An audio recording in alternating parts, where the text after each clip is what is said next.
Assalamualaikum warahmatullahi wabarakatuh. Saya Indri Niadia Putri Islamiyah NIM 059 akan menjelaskan mengenai resiko pasar.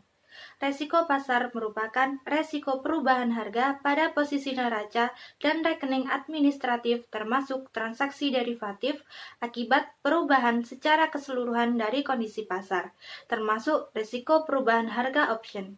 Resiko pasar antara lain terdapat pada aktivitas fungsional bank seperti kegiatan trading dan aktivitas investasi dalam bentuk surat berharga, termasuk perkreditan atau banking book. Risiko pasar pada bank terjadi dikarenakan bank memiliki posisi, baik posisi trading book maupun posisi banking book, dan faktor pasar yang berubah, sehingga menyebabkan nilai pasar posisi bank berubah. Pada trading book, dampak risiko pasar dapat langsung mempengaruhi laba dan rugi. Sedangkan pada banking book, dampak risiko pasar tidak secara langsung mempengaruhi perolehan net interest income dan economic value of equity. Selanjutnya, saya akan menjelaskan mengenai cakupan portofolio yang diperhitungkan. Posisi yang diperhitungkan dalam pengukuran risiko pasar mencakup portofolio dalam kategori sebagai berikut.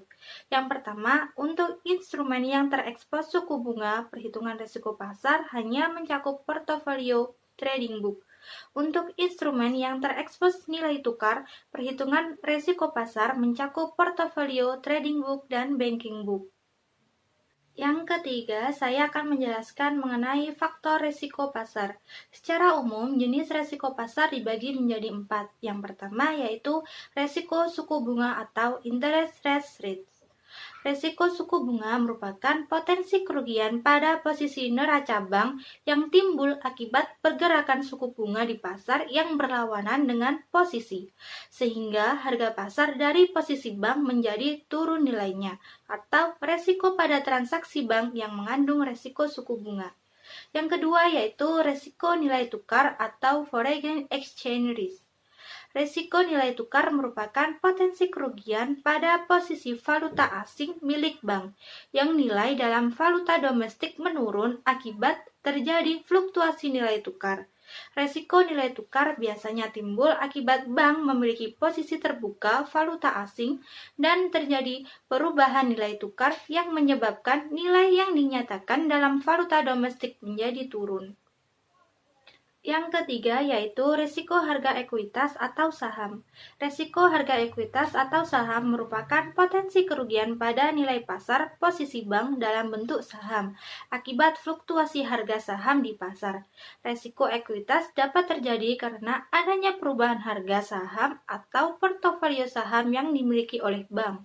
Karena perbankan Indonesia tidak diperkenankan mempunyai posisi saham, maka risiko ekuitas hanya ada pada bank yang memiliki perusahaan anak yang bergerak pada bidang sekuritas. Yang keempat yaitu risiko harga komoditas. Risiko harga komoditas pasar adalah potensi kerugian pada posisi komoditas yang dimiliki bank akibat fluktuasi harga komoditas. Risiko komoditas dapat terjadi pada posisi komoditas termasuk posisi derivatif komoditas. Untuk Bank Indonesia, karena sesuai regulasi tidak dapat melakukan transaksi atau melakukan investasi terkait dengan komoditas, maka risiko komoditas hanya ada pada bank yang memiliki perusahaan anak yang bergerak pada bidang sekuritas. Selanjutnya, saya akan menjelaskan mengenai posisi yang diperhitungkan dalam risiko pasar. Saat bank melakukan transaksi membeli surat berharga seperti obligasi dan sejenisnya, pembukuan yang dilakukan bank atas transaksi tersebut tergantung pada maksud bank melakukan pembelian tersebut. Yang pertama yaitu apabila melakukan pembelian dengan niat dijual kembali dalam jangka pendek dengan menikmati keuntungan kenaikan harga surat berharga, maka posisi pembelian surat berharga tersebut dilakukan pada akun trading atau trading account. Yang kedua, apabila bank melakukan pembelian dengan niat untuk dijual kembali pada saat bank membutuhkan tambahan likuiditas, maka posisi pembelian surat berharga tersebut dilakukan pada akun available for sale. Yang ketiga yaitu apabila bank melakukan pembelian dengan niat untuk disimpan sampai jatuh tempo dengan menikmati kupon atau bunga dari surat berharga tersebut, maka posisi pembelian surat berharga tersebut dilakukan pada akun held to maturity. Setiap posisi bank yang berpotensi menimbulkan laba atau rugi akibat perubahan faktor pasar akan mengandung risiko pasar. Dalam kaitan dengan pengelolaan risiko pasar, portofolio bank dikelompokkan menjadi portofolio trading book dan banking book. Assalamualaikum warahmatullahi wabarakatuh. Saya Fran Mahirjoyo dan di sini saya akan menjelaskan tentang trading book. Jadi, pengertian dari trading book itu adalah seluruh posisi perdagangan bank pada instrumen keuangan dalam neraca atau rekening administratif serta transaksi derivatif yang dicatat sebagai trading akun. Transaksi tersebut dimaksudkan untuk dimiliki dan dijual kembali guna memperoleh keuntungan dalam jangka waktu pendek dari perubahan harga. Posisi trading book ini terjadi antara lain kegiatan perantaraan, brokering, pembentukan pasar, market making, atau transaksi lindung nilai hedging atas portofolio bank lainnya yang diklasifikasikan sebagai trading book. Nah, contoh dari portofolio trading book ini, misalnya bank membeli surat hutang atau obligasi dengan tujuan akan dijual kembali dalam jangka waktu pendek tanpa menunggu obligasi tersebut jatuh tempo. Dan contoh lainnya ini bank melakukan transaksi jual beli dan valuta asing baik yang bersifat sederhana maupun dalam bentuk derivatif dengan memelihara posisi valuta asing agar dapat memperlancar aktivitas perdagangan valuta asing tersebut. Untuk yang selanjutnya yaitu posisi instrumen tunai atau cash instrument.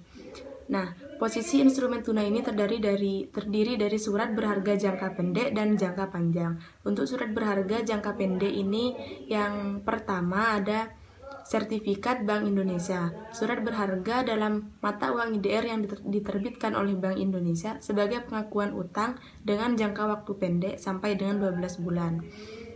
Untuk yang kedua yaitu ada fasilitas Bank Indonesia, yaitu penempatan dana yang dilakukan kepada Bank Indonesia dengan jangka waktu sesuai yang ditetapkan oleh BI. Untuk yang ketiga, ada repurchase agreement dan surat bendahara negara atau SBN, transaksi penjualan dengan jaminan surat berharga dengan kewajiban pembelian kembali sesuai dengan harga dan jangka waktu yang disepakati. Dan yang keempat, ini ada reverse repo, yaitu transaksi pembelian surat berharga SBI dan SBN dengan kewajiban melakukan penjualan kembali sesuai dengan jangka waktu yang telah disepakati. Yang kelima yaitu ada fine tune operation atau disebut dengan FTO, adalah transaksi dalam rangka operasi pasar terbuka yang dilakukan sewaktu-waktu oleh BI apabila diperlukan untuk mempengaruhi likuiditas perbankan jangka pendek pada waktu, jumlah, dan harga transaksi yang ditetapkan oleh BI. Nah, FTO ini sendiri terdiri dari fine tune ekspansi, yaitu dalam rangka penambahan likuiditas perbankan secara jangka pendek. Dan yang kedua yaitu fine tune kontraksi, yaitu transaksi fine tune dalam rangka penyerapan likuiditas perbankan secara jangka pendek. Yang keenam yaitu SBN dengan sisa jangka waktu sampai dengan 1 tahun dan surat perbendaharaan negara. Dan yang ketujuh yaitu SBN adalah surat utang negara yang berjangka waktu sampai dengan 12 bulan dengan pembayaran bunga secara diskonto. SBN jangka pendek adalah SBN dengan maksimal sisa jangka waktu sampai dengan 1 tahun. Itu yang selanjutnya yaitu ada surat berharga jangka panjang. Nah, surat berharga jangka panjang ini adalah surat pengakuan hutang, wesel, obligasi, sekuritas kredit, dan setiap derivatif terkait atau suatu kewajiban dari penerbit dalam bentuk lazim yang diperdagangkan di pasar modal dan pasar uang. Surat berharga jangka panjang ini dibagi menjadi dua, yaitu surat berharga pemerintah. Nah, surat berharga pemerintah ini diterbitkan oleh suatu pemerintah negara tertentu. Misalnya surat berharga negara Republik Indonesia, US, Filipina, atau yang lainnya.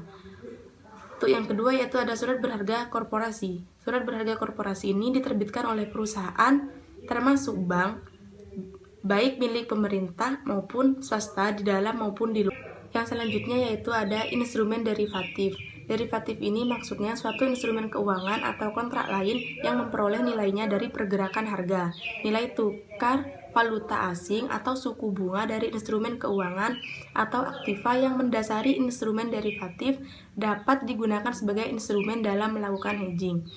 Nah, derivatif ini merupakan kontrak perjanjian antara dua pihak untuk menjual dan membeli sejumlah barang, baik aset finansial maupun komoditas, di masa yang akan datang pada tanggal tertentu dengan kesepakatan harga yang dilakukan saat ini. Pasar derivatif ini berbeda dengan pasar aset. Pasar derivatif adalah pasar untuk instrumen kontrak kinerja ditentukan oleh bagaimana kinerja instrumen aset lain. Jadi derivatif ini juga disebut sebagai kontrak, sehingga dapat diartikan bahwa derivatif merupakan kesepakatan antara kedua belah pihak seperti penjual dan pembeli. Jenis yang paling umum dari derivatif ini adalah swap, forward, future, dan opsi. Untuk yang pertama, swap ini adalah maksudnya suatu kontrak di mana dua buah pihak sepakat untuk menukar pembayaran di masa depan berdasarkan pergerakan harga atau tingkat yang disepakati bersama. Untuk yang kedua, forward itu, suatu kontrak forward adalah suatu perjanjian antara dua pihak untuk mempertukarkan suatu jumlah tertentu dari komoditas, surat-surat berharga, atau mata uang asing pada tanggal tertentu di masa depan dengan harga atau nilai. Dua, forward itu, suatu kontrak forward adalah suatu perjanjian antara dua pihak untuk mempertukarkan suatu jumlah tertentu dari komoditas, surat-surat berharga, atau mata uang asing pada tanggal tertentu di masa depan dengan harga atau nilai tukar yang ditetapkan saat ini. Untuk yang ketiga yaitu ada future. Suatu kontrak future ini adalah suatu kontrak yang diperdagangkan di suatu bursa yang mengizinkan suatu perusahaan untuk membeli atau menjual sejumlah tertentu komoditas atau surat-surat berharga keuangan pada harga tertentu pada tanggal tertentu di masa depan. Untuk yang keempat ini ada opsi. Suatu opsi ini adalah suatu kontrak yang diberikan hak kepada pemegangnya dan bukan kewajiban untuk membeli atau menjual suatu aktiva pada harga tertentu selama suatu periode tertentu di masa depan. Untuk yang selanjutnya yaitu ada banking book. Jadi banking book ini adalah suatu aktivitas yang dilakukan oleh bank dalam menjalankan fungsi intermediari keuangan. Posisi banking book ini mengakibatkan bank ada eksposur pada risiko suku bunga, risiko nilai tukar maupun risiko lain seperti risiko likuiditas, risiko kredit, dan risiko operasional. Jadi sebagai lembaga intermediari, bank mengumpulkan dana masyarakat dan menyalurkan kredit maupun menginvestasikan dalam bentuk aset keuangan seperti SUN, obligasi korporasi, SBI, dan lainnya. Baik, saya akan melanjutkan presentasi pada kesempatan kali ini, yakni akan membahas tentang metode perhitungan modal. Ketika kita berbicara tentang modal, maka setiap perusahaan, baik itu bergerak di bidang jasa maupun manufaktur, itu pasti butuh yang namanya modal. Nah, modal itu perlu diatur dengan baik, teman-teman. Nah, ketika kita berbicara tentang modal nih, modal itu sangat penting. Karena kalau misalkan modal perusahaan itu terlalu besar, modal kerjanya terlalu besar, maka akan ada sebagian dana yang menganggur. Nah, hal ini akan menurunkan tingkat profitabilitas perusahaan itu sendiri. Artinya kalau dananya terlalu besar, modalnya terlalu besar, akan tetapi produksinya minim, itu kan ada beberapa dana yang kemudian menganggur, tidak digunakan. Begitupun sebaliknya, ketika modal itu kecil, maka akan berpengaruh terhadap tingkat produksinya. Maka nantinya kalau kita tidak bisa memproduksi dengan ketentuan yang sudah dirancang sebelumnya, tidak bisa memenuhi perencanaan sebelumnya yang sudah diatur, maka itu pentingnya untuk mengelola modal kerja. Nah, dalam penentuan modal kerja ini ada beberapa metode yang digunakan. Yang pertama yakni metode ketertarikan dana. Nah, penentuan besarnya modal kerja dengan metode ini perlu diketahui ada dua faktor yang mempengaruhi. Yang pertama, periode terikatnya modal kerja merupakan jangka waktu mulai kas ditanamkan ke dalam elemen-elemen modal kerja sampai menjadi kas lagi.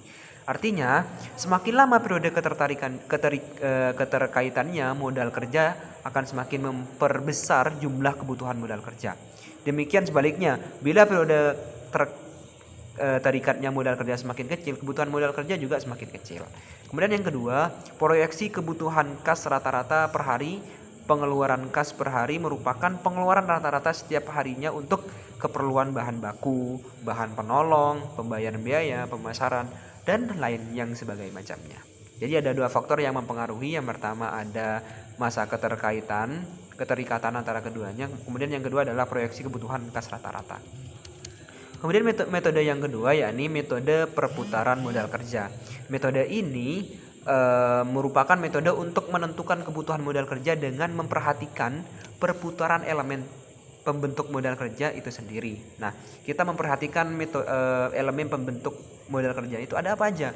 Ada kas, ada piutang, dan juga persediaan. Ini juga mungkin nanti dilihat dari pemasukannya. Maka dari itu, untuk menentukan besarnya modal kerja, maka dilakukan dengan cara perputaran elemen aktiva lancar. Seperti sebagai berikut.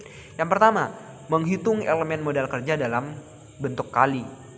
Misalkan, perputaran kas. Kalau kita berbicara tentang perputaran kas, maka rumusnya penjualan dibagi rata-rata kas. Kalau kita berbicara tentang piutang, maka rumusnya seluruh penjualan dibagi rata-rata piutang, dan seterusnya.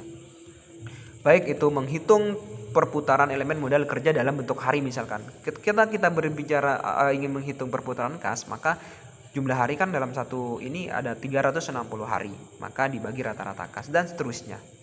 Nah, metode yang ketiga yakni metode aliran kas. Nah, aliran kas yang terjadi di perusahaan adalah terus-menerus selama perusahaan itu beroperasi. Artinya, aliran kas ini akan selalu berputar ketika perusahaan itu masih memproduksi. Artinya perusahaan itu masih berjalan. Nah, ketika itu masih berjalan, maka perputaran kas akan selalu berputar. Misalkan contohnya ketika ada pemasukan, itu kan juga akan menambah kas. Ketika ada pengeluaran, itu akan mengurangi kas, dan seterusnya. Dalam perusahaan, ketika kas masuk itu namanya cash inflow, dan aliran kas keluar namanya cash outflow. Aliran kas masuk perusahaan ini tidak hanya dari penerimaan ya teman-teman, akan tetapi juga bisa dari hibah, kemudian donatur, dan atau ada investor dan lain sebagainya macamnya. Kemudian aliran kas keluar itu merupakan uang yang dikeluarkan perusahaan. Banyak hal yang dikeluarkan, berarti beban-beban, biaya-biaya, pembelian, investasi, dan lain sebagainya macamnya. Jadi itu. Kemudian jumlah kas yang terlalu kecil akan berbahaya bagi perusahaan ini. Di dalam ini, jumlah kas yang terlalu kecil akan berbahaya bagi perusahaan karena akan mengakibatkan hambatan bagi pengeluaran untuk berbagai pembayaran perusahaan. Ketika kasnya kecil, otomatis kan kalau misalkan kasnya kecil nih, akan tetapi pengeluaran dari perusahaan itu sangat butuh banyak kas, banyak butuh uang, banyak butuh modal. Nah, dengan adanya kas yang kecil, maka tidak akan bisa memenuhi. Hingga ini berpengaruh terhadap jalannya perusahaan. Ya, begitupun sebaliknya ketika kas itu terlalu besar dan juga tidak diimbangi dengan produksi dan lain sebagainya macamnya seperti yang saya sebutkan di awal, maka ada sebagian dana yang menganggur. Itu kan juga teman-teman. Itu juga perlu diputarkan sehingga nantinya tidak menganggur dan bermanfaat, sehingga nantinya bisa menciptakan dan mendorong efektivitas daripada perusahaan itu sendiri. Itu beberapa metode yang kemudian perlu kita gunakan dalam menggunakan atau menentukan dan juga menentukan kas itu sendiri atau menentukan modal itu sendiri, sehingga modal yang ditentukan dengan baik itu akan berpengaruh baik terhadap perusahaan. Nah, kemudian yang selanjutnya yakni tentang metode mitigasi risiko pasar. Apa sih mitigasi itu teman-teman? Mungkin sebenarnya teman-teman udah lumrah ya dengan kata-kata mitigasi. Nah, menurut Kamus Besar Bahasa Indonesia, mitigasi merupakan segala upaya atau tindakan untuk mengurangi dampak atau akibat daripada suatu bencana ataupun risiko yang akan terjadi. Nah, jadi mitigasi itu lebih kepada bukan upaya untuk menyelesaikan atau solusi, bukan, akan tetapi upaya untuk mengurangi atau meminimalisir terjadinya risiko. Maka dari itu, tujuan dari adanya mitigasi risiko pasar adalah untuk mengurangi kemungkinan kerugian dari posisi surat berharga yang dimiliki oleh perseroan karena pergerakan harga di pasar. Nah, ketika kita berbicara tentang risiko pasar, kan kita berbicara tentang fluktuasi atau naik turunnya harga di pasaran. Nah, ketika kita berbicara juga tentang harga, itu bukan harga minyak goreng, bukan harga sembako, tetapi lebih kepada surat berharga, saham dan seterusnya. Nah, karena pergerakan dari harga ini merupakan faktor eksternal, teman-teman, yang kemudian sulit untuk kita kendalikan seperti itu. Kan ada istilahnya kalau dalam itu bahwasanya harga ini tidak bisa dibentuk dengan kita gitu, karena ini faktornya udah faktor luaran dan itu terjadi secara alamiah seperti itu. Maka itu sulit untuk kita atasi. Maka dari itu ada beberapa hal yang kemudian harus kita lakukan, harus perusahaan lakukan untuk mengatasi atau memitigasi risiko yang akan terjadi. Yang pertama, membatasi jumlah eksposur risiko pasar sesuai dengan batasan tingkat risiko yang diizinkan. Nah, eksposur itu lain katanya itu adalah objek yang rentan terjadinya risiko. Simpelnya begitu, teman-teman. Jadi biasanya dalam perusahaan kan sudah sudah menentukan ya risikonya itu seberapa besar sih. Nah biasanya ketika sudah ditentukan risikonya besarnya demikian, maka metode yang pertama yang harus kita lakukan adalah membatasi jumlah eksposur atau objek-objek yang kemudian rentan terjadinya risiko itu seminimalisir mungkin. Tidak sampai kepada risiko yang perencanaan atau risiko yang telah ditentukan atau diramal sebelumnya seperti itu. Jadi membatasi jumlah eksposur. Ya mungkin objek-objek yang sering terjadinya atau diancam dari perubahan atau fluktuasi harga itu bisa jadi ya saham itu sendiri, surat berharga, obligasi dan seterusnya. Kemudian yang kedua adalah melakukan monitoring tingkat volatilisasi harga pasar instrumen yang dimiliki dan melakukan perubahan posisi atau jumlah eksposur risiko pasar sesuai dengan batasan risk appetite perseroan.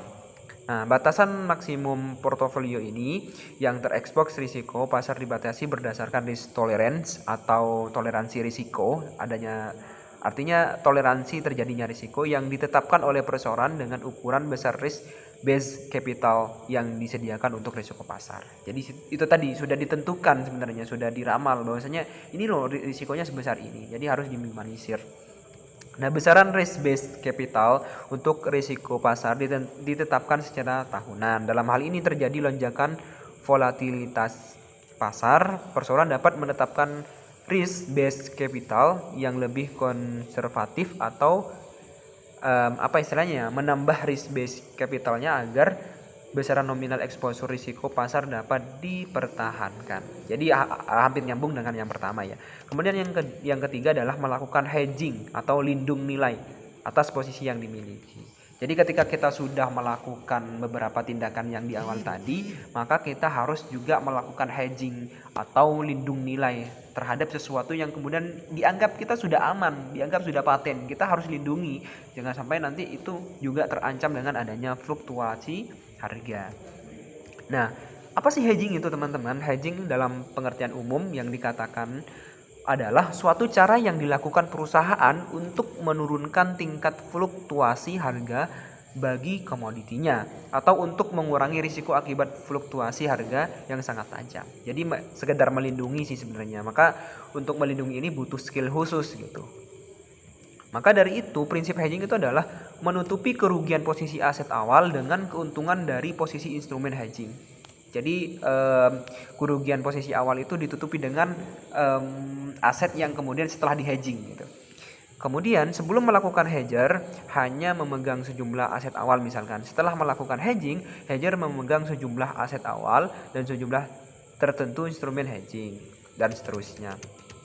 Kemudian ini juga ada istilah pengertian menurut Madura. Hedging adalah tindakan yang dilakukan untuk melindungi sebuah perusahaan dari eksposur terhadap nilai tukar. Eksposur terhadap fluktuasi nilai tukar adalah sejauh mana sih sebuah perusahaan dapat dipengaruhi oleh fluktuasi nilai tukar. Jadi seperti itu dan seterusnya. Hedging ini dilakukan oleh suatu perusahaan atau individu untuk melindungi terhadap suatu perubahan harga yang akan memberikan dampak negatif pada laba. Jadi pada dasarnya hedging merupakan suatu cara produsen atau investor untuk melindungi posisi suatu aset atau underlying aset dari risiko perubahan pasar. Jadi tadi memang yang sering rentan di sini risikonya adalah fluktuasi harga, teman-teman. Maka dari itu di sini kita juga perlu melakukan hedging ini, dan oleh karena itu proses dari hedging ini memerlukan skill khusus, dan itu ada beberapa keuntungan yang akan diperoleh ketika kita akan melakukan hedging. Salah satunya misalkan hedging merupakan sarana untuk mengurangi atau meminimalkan risiko harga apabila terjadi perubahan harga yang tidak sesuai dengan yang diperkirakan, disebut dengan risk insurance. Jadi hedging bisa jadi dengan adanya lindung nilai ini bisa mengurangi risiko yang akan terjadi. Jadi seperti itu. Kan namanya lindung nilai, melindungi nilai yang sudah ada. Kemudian yang kedua adalah bagi produsen atau pemilik komoditi, hedging merupakan alat marketing atau marketing tool. Dengan melakukan hedging, para petani dapat menentukan harga penjualan produknya sebelum, selama, dan sesudah panen melalui pasar berjangka. Dan mereka dapat menentukan suatu jumlah penerimaan yang akan diperoleh di kemudian hari dengan menyimpan produk tersebut untuk dijual kemudian, seperti itu. Kemudian yang ketiga, bagi pengelola komoditi seperti Prosecco atau Miller, hedging tersebut merupakan suatu alat pembelian melalui pasar berjangka. Melalui pasar berjangka, mereka menentukan harga pembelian bahan baku yang akan diolah di kemudian hari dan seterusnya. Masih banyak lagi beberapa hal yang didapat dengan melakukan hedging, teman-teman. Nah, selain itu, selain ada beberapa keuntungan, juga ada beberapa hal negatif